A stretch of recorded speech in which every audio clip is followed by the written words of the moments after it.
Good morning. My name is Connie White with the Lake Alfred Historical Society, and we're here today on March 21st, 2026, with Miss Lenore Costello in her home.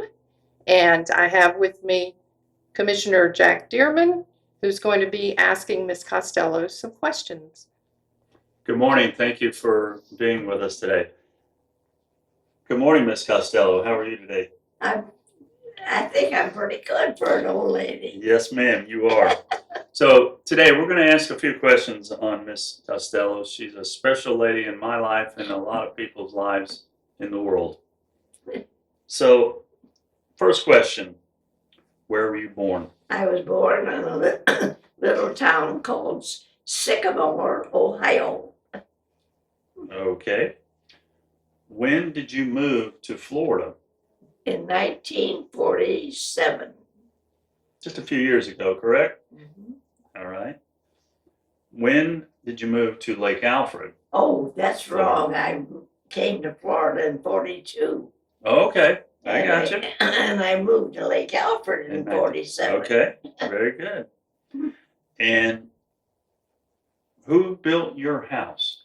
The Bowleys. The Bowleys. Mm-hmm. They were a contractor at that time? Yeah.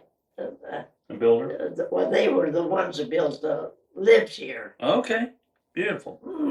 We bought the house from the Bowleys. Now, something very special to your heart. Can you tell me a little bit about when you were the executive director of the Girl Scouts?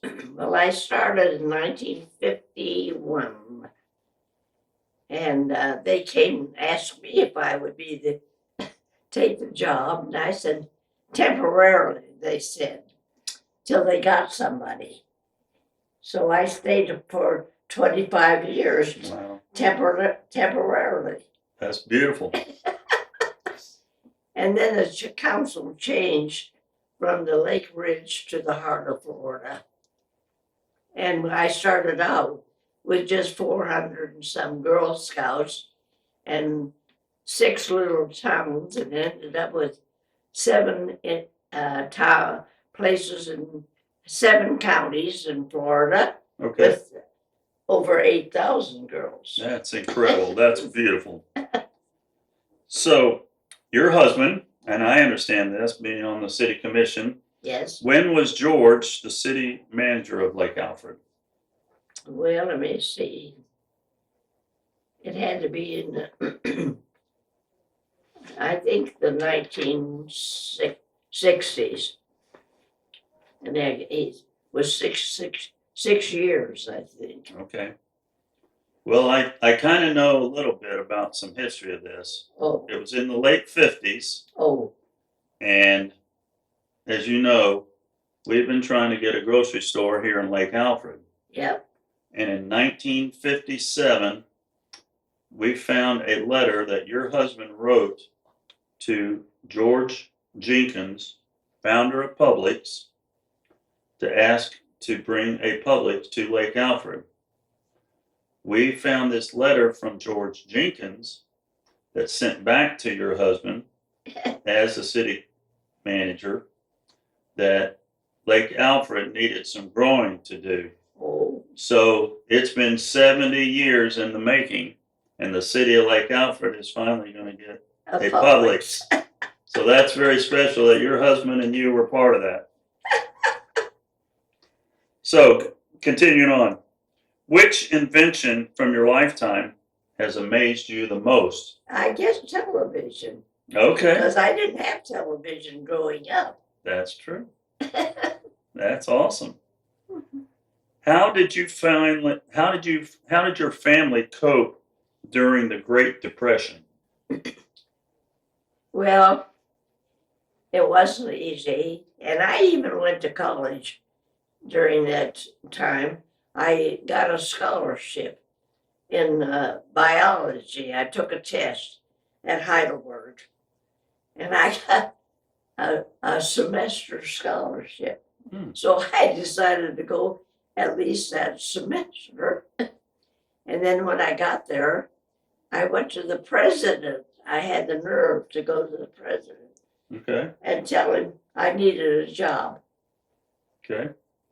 So I got a job with the Red Cross there for a year, and then the history professor asked me to be his student assistant. Okay. So for 3 years, I was in the history department, and I did get to graduate, and I didn't know any money. Man, that's incredible. Can you briefly tell us a little bit about Pearl Harbor? You have a special thing about Pearl Harbor, Yes. I understand. Well, I was with the Red Cross in Mansfield, Ohio at that time, and it was Sunday afternoon, Mhm.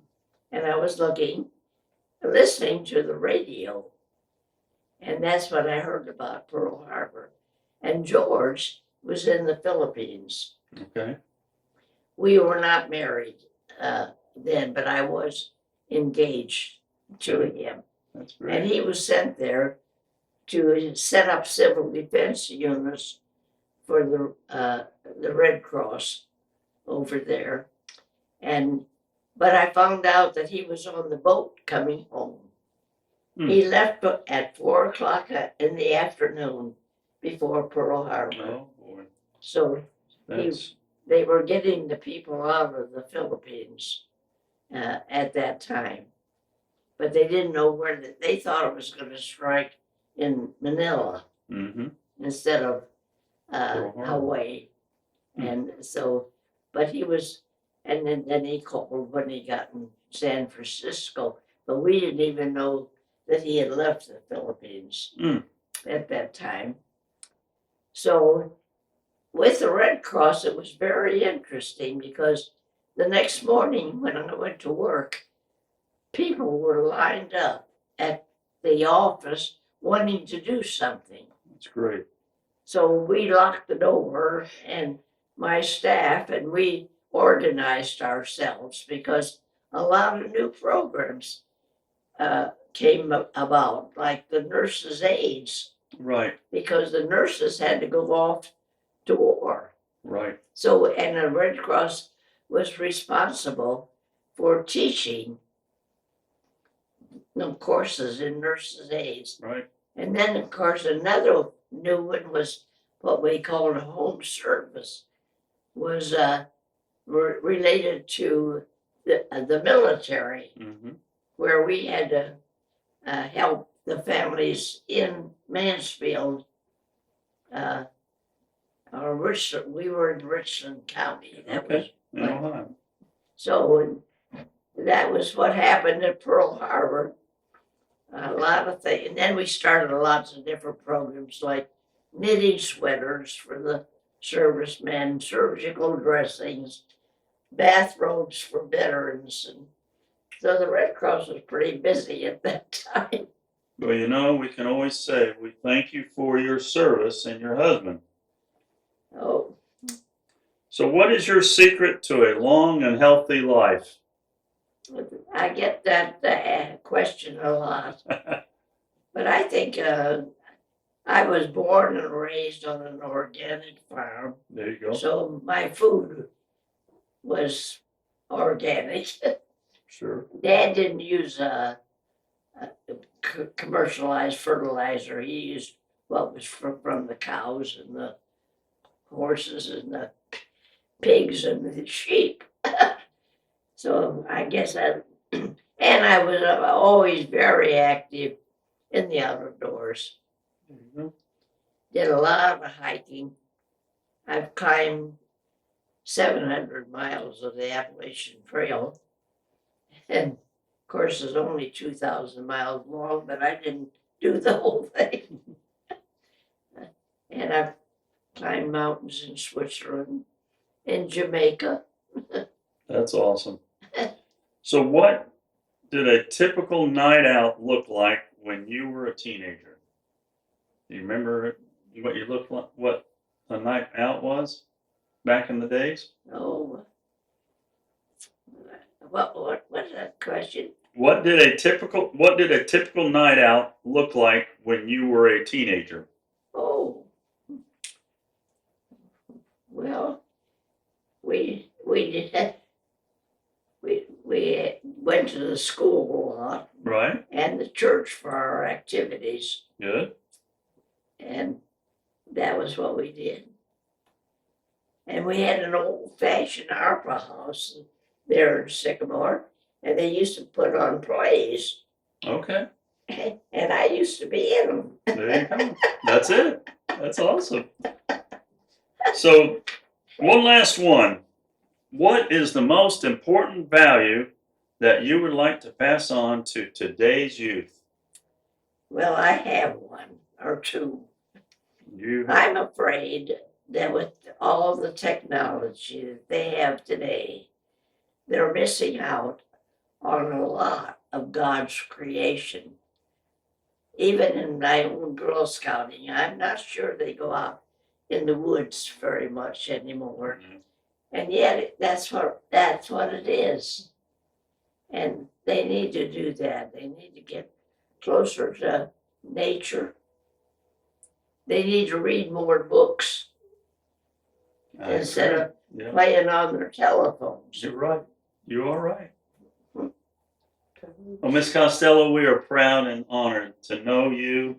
I've known you a long time since Yes. I've been here, and we just want to thank you for your life and continue on for another 100 more years. And I want to say right here in this house, I love this old house.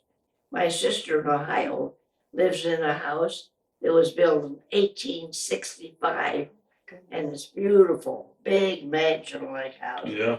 And then Billy had the one that was Lang's, and that was Billy, her sister is the one that's the house behind Lang's. Mm-hmm. and that was 1920 something. Was it really? Yeah. Yeah. And so all three of us lived in an old house. Well, to make sure that this house doesn't go to anyone else, I would ask you to keep it in your family. Even though you're the family, I would make sure that this stays in your name. Well, I don't have any children. Well, I so- know that. And I don't have any, my nieces and nephews are old, in their 80s. Yeah. I thought I'm selling it, and not me, but my niece is the executive. Oh, your niece? Okay. Yeah, and I'm giving the money to the Girl Scouts and the Okay. church, That makes sense. and I used to buy magazines from Oh, really? Yeah. Forest Camp, and Citrus. Max Wrights Max and Rice. Hunter McNear. Okay. When they were in the 8th grade, and they were selling magazines. Oh. So I bought one from each one of Mm-mm. them. And to keep it fair. Well, Miss Costello, we love you, and we Thank just you. want to thank you for living the lovely life that you've lived, and we wanted to make sure we Well, I've let the world know. I've enjoyed it. Well, I've had my hard times like everybody has. We've always, Yeah. it was hard for me to get through college, but I did, to work and study. And of course, I wasn't valedictorian, That's all right. That's amazing, though. but I'm the only one left, and I'll tell you something funny. I went back to my 80th, Right. and they always carry a flag in for the anybody still living in that class. Mm-hmm. So a student carried my 38 flag. Then they posted it. And last year, I didn't go, and they had a chair sitting there with my name on it. Oh my! That's pretty good. Are you the only one left from your graduating class? Yeah, Oh, Yeah. that is amazing. and there were 71 in my class, Oh, my goodness. and I'm it.